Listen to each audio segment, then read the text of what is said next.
The gym was alive with the clatter of weights, the hum of treadmills, and the sharp scent of disinfectant mixed with sweat.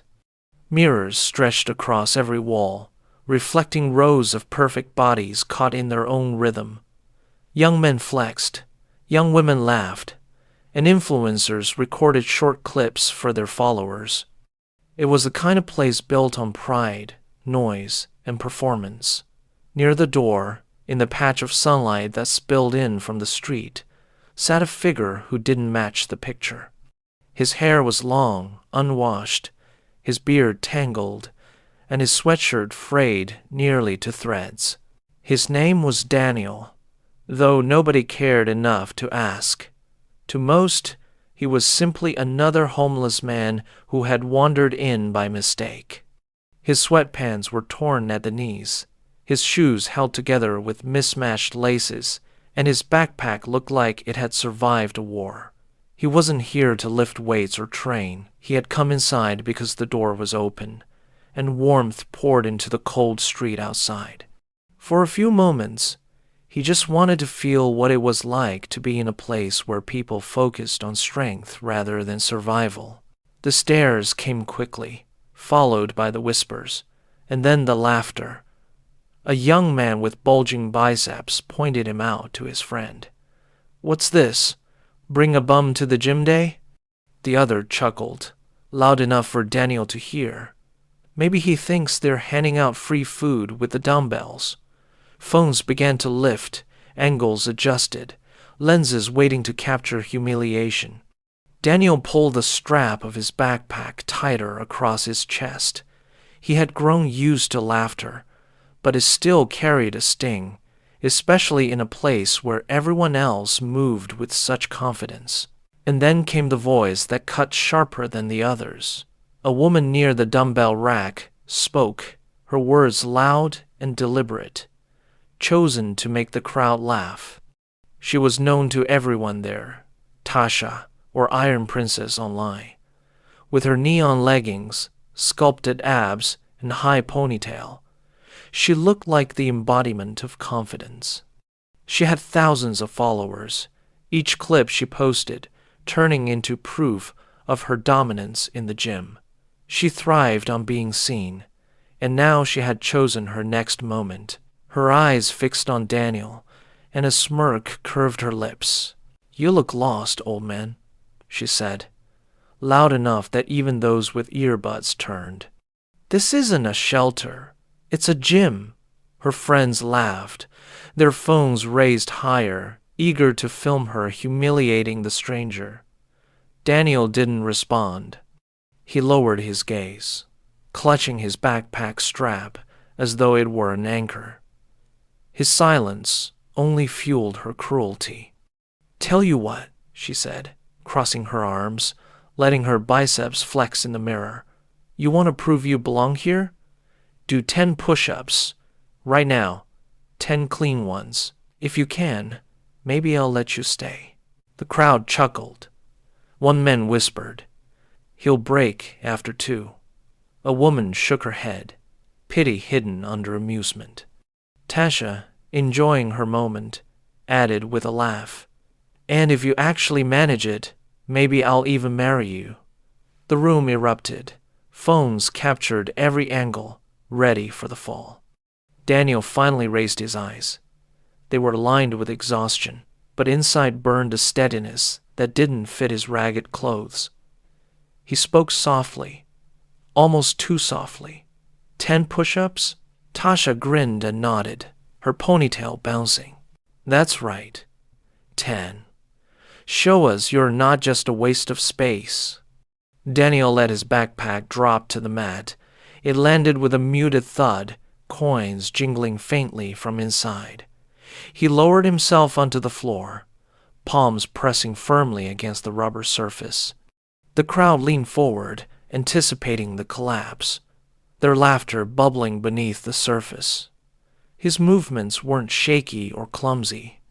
They were measured, deliberate, like someone remembering a ritual long practiced. He straightened his back, aligned his shoulders, and inhaled deeply. Then he began. 1, 2, 3. His arms moved steadily, his form precise. The laughter softened, replaced by murmurs. Something about his posture didn't fit the joke. By 5 push-ups, whispers stirred. By 10, the laughter had stopped. Phones that had been raised for mockery now recorded in silence. Daniel didn't stop. 11, 12, 13. His body moved with the rhythm of someone whose muscles remembered a discipline the crowd had never known. His breath was steady, his arms unyielding, his core tight. Each push-up carried not just his body weight, but years of hardship, nights on cold concrete, and battles fought in silence. Sweat began to gather along his brow, but his form didn't waver.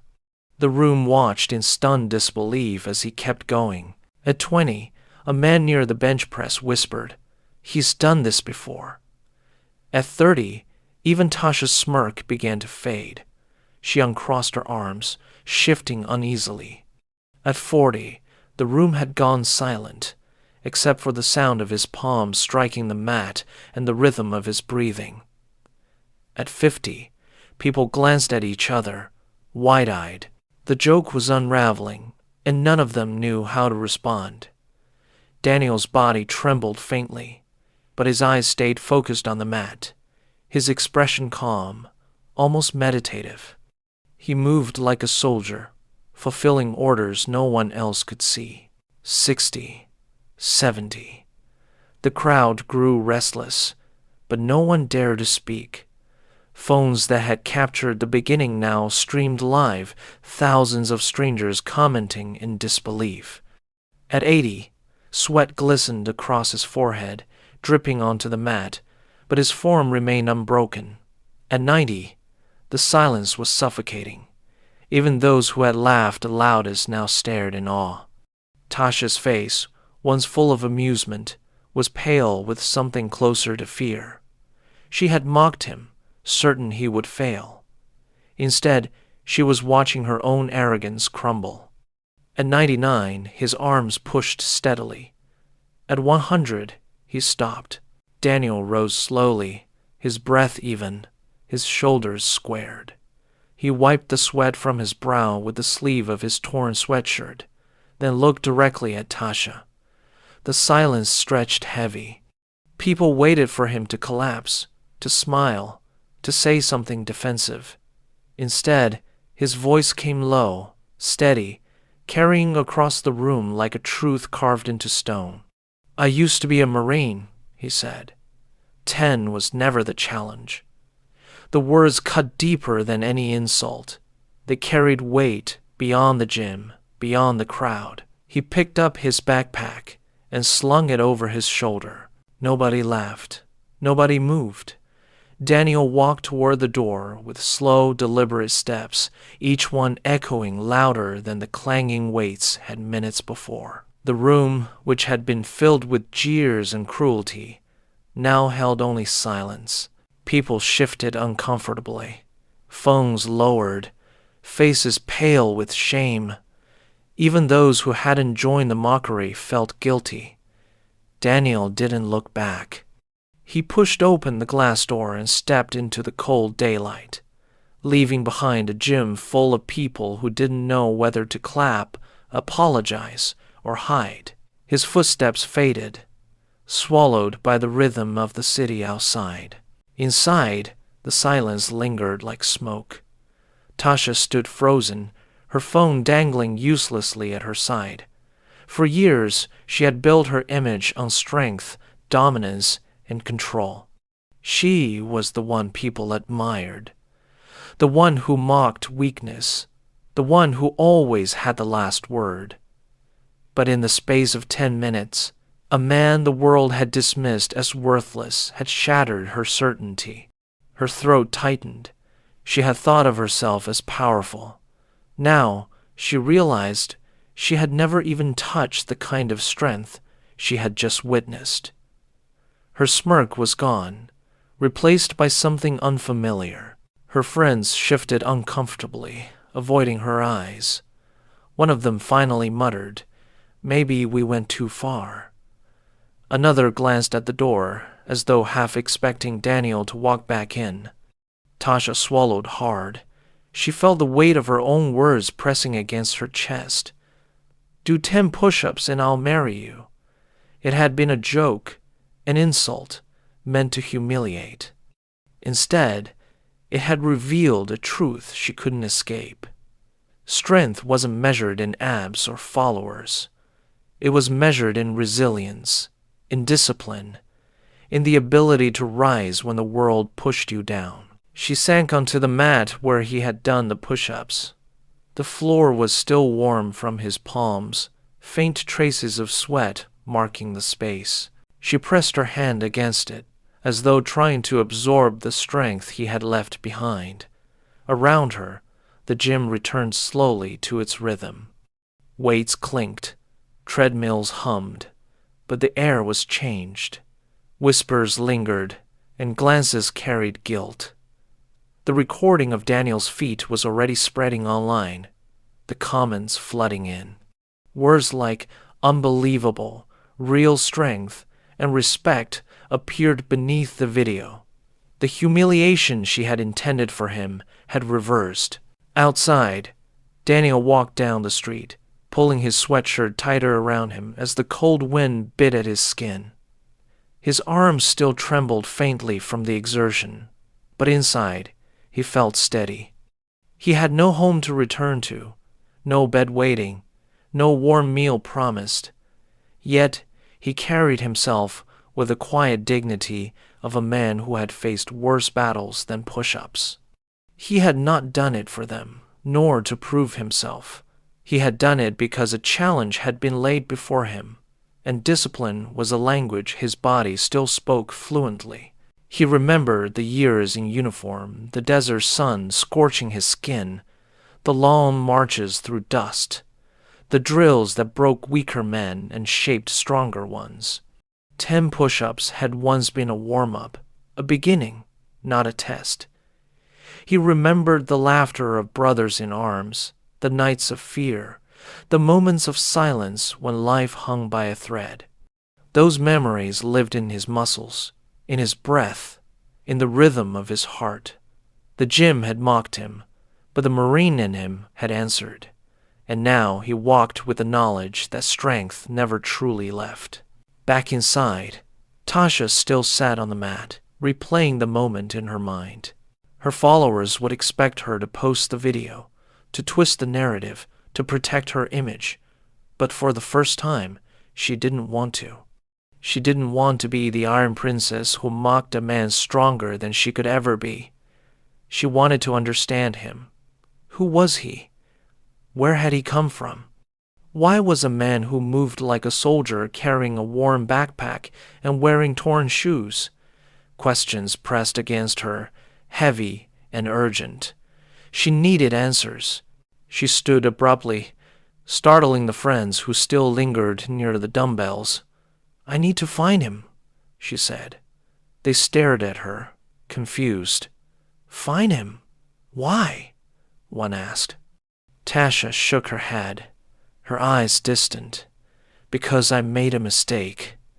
And because—" She hesitated, the words unfamiliar on her tongue. "Because I've never seen strength like that before."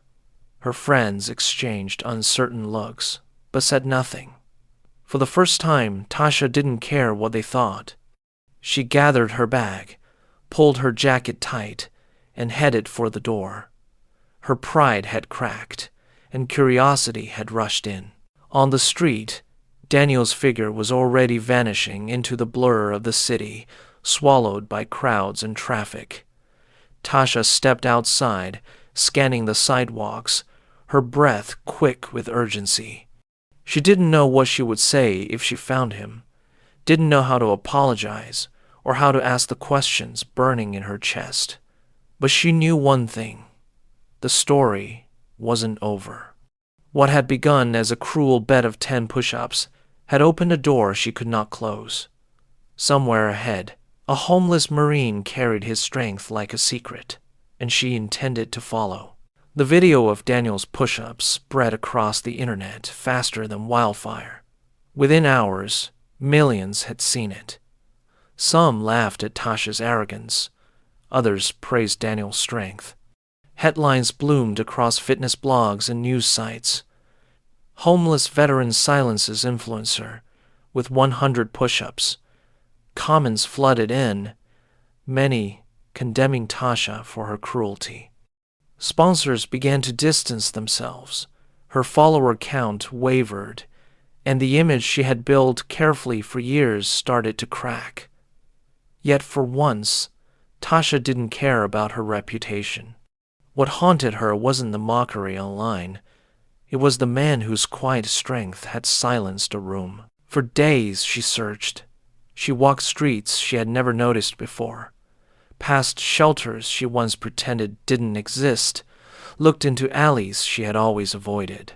She asked volunteers if they had seen him, describing his long hair, his beard, his old backpack.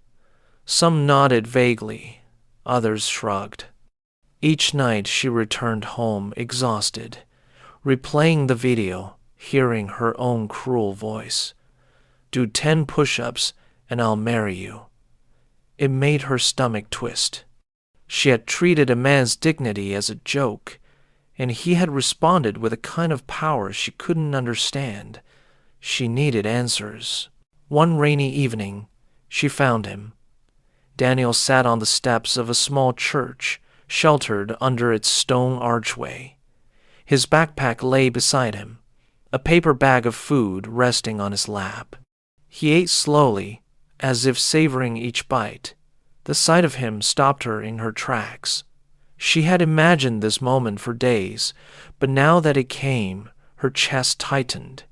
She hesitated, then finally approached, her footsteps echoing softly against the wet pavement. "Daniel," she said. Her voice wavered. He looked up, recognizing her instantly. His eyes were calm, but behind them was caution. I came to apologize," she said. The words trembled, surprising her with their weight. Daniel studied her silently. He chewed his food, swallowed, then wiped his hand across his sweatshirt. "Why?" he asked at last. The single word carried no anger, only curiosity, as if apologies were rarer than insults in his world. Tasha shifted, pulling her hood tighter against the rain. "Because I was wrong," she whispered. "I mocked you. I thought strength was about muscles and cameras. But you showed me something else. I can't forget it." Her voice cracked. "I just want to understand." Daniel's gaze lingered on her. Then he patted the cold step beside him. "Sit," he said simply. She obeyed, lowering herself onto the stone. For a while, neither spoke. They listened to the city. The hiss of tires on wet asphalt, the distant honk of horns, the soft murmur of rain. At last, Daniel spoke, his tone quiet. "I wasn't always like this," he said. "I served in the Marines for 12 years. I trained harder than you can imagine. I carried men out of fire, patched wounds under gunfire, marched until my legs went numb. Then I came home." His voice lowered. "Coming home was harder than any battlefield. My wife got sick. Bills piled higher than I could climb. The system I fought for turned its back. I worked odd jobs until they disappeared. And when she died, so did the last piece of home I had. After that, it was just survival. Concrete for a bed, crowds for company, and the world learned to look past me." His words pressed against her chest like weights heavier than any barbell. Tasha blinked back tears, realizing that the man she had mocked had carried burdens she couldn't fathom. "Why didn't you ask for help?" she whispered. Daniel gave a short, dry laugh. "People don't line up to help broken soldiers with no money and too much pride. They look once, Decide what you are and keep walking, same way you looked at me in the gym. The words pierced sharper than any insult. Tasha lowered her head, shame heating her cheeks. You're right, she admitted softly. I judged you before I even knew your name. I thought humiliating you would make me look stronger. But instead, you showed me strength I'll never forget. Her voice was almost pleading. Daniel turned his gaze back to the rain-slicked street. Strength isn't about showing off, he said. It's about surviving when no one thinks you can. It's about discipline when the world forgets you. Those push-ups weren't for you. They weren't for anyone. They were for me. A reminder that my body remembers who I was, even if the world doesn't. His words sank into her like a lesson carved into stone. She realized then that strength had nothing to do with followers or views. It was something far deeper, something this man embodied without needing to prove it. They sat in silence again, but this time it wasn't uncomfortable. Tasha felt like a student beside a teacher, hearing truths she had never considered. Finally, she asked quietly, Can I help you? Not for cameras. Not for anyone else. Just as a person. Daniel studied her, his expression unreadable. Then he shook his head slowly. Help isn't something you talk about. It's something you do. His answer was simple, but it carried more weight than any lecture. She understood then he wasn't asking for pity, money, or apologies. He was asking for sincerity, something she had rarely offered anyone. In the weeks that followed, Tasha changed. Her social media posts shifted. Instead of mocking weakness, she spoke about resilience. Instead of flaunting her body, she spoke about gratitude. Many followers left, but those who stayed listened more closely. They saw humility where arrogance once stood, and every evening she returned to that church step. Sometimes she brought food, sometimes just conversation. Daniel never thanked her with grand gestures, but he didn't turn her away either. Each night she sat beside him, listening, learning. Slowly, she began to see not just a homeless man, but a soldier, a survivor. One evening, she brought him a new pair of shoes. She didn't hand them with speeches or cameras. She simply placed the box down and said, Yours won't last the winter. Daniel looked at the shoes, then at her. For a long moment, he said nothing.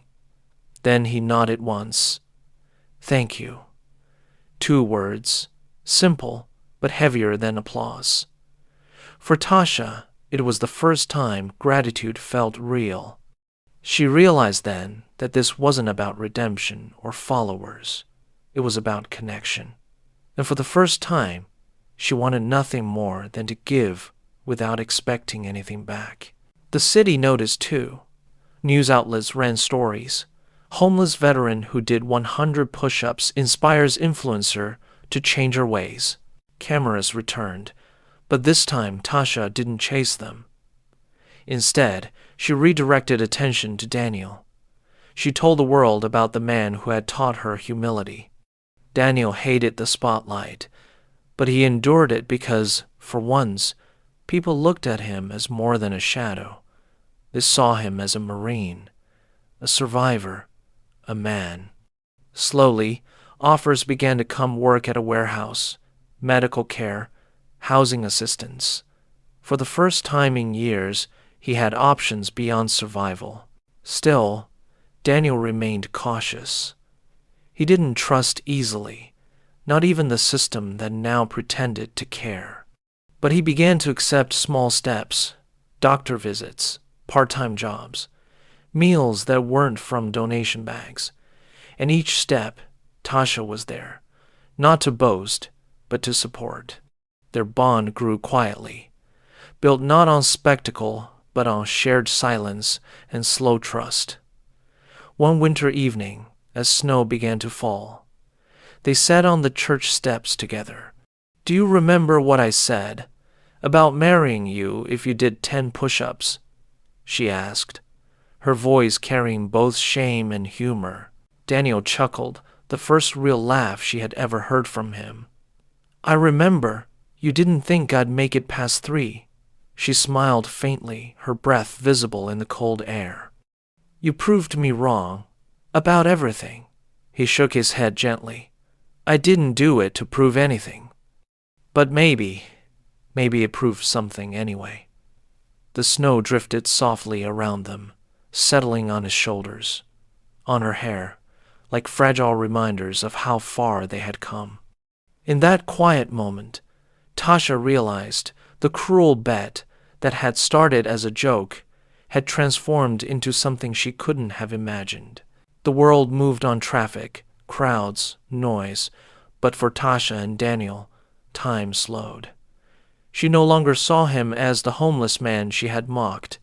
She saw him as a symbol of strength that no spotlight could capture. And Daniel, who had spent years invisible, realized he was finally being seen not as a burden, not as a failure, but as a man. Their lives had collided through cruelty, but what remained was respect and something more fragile, hope. Sometimes the harshest bets reveal the truest lessons. And for Daniel, 100 push-ups had reopened a door he thought was locked forever.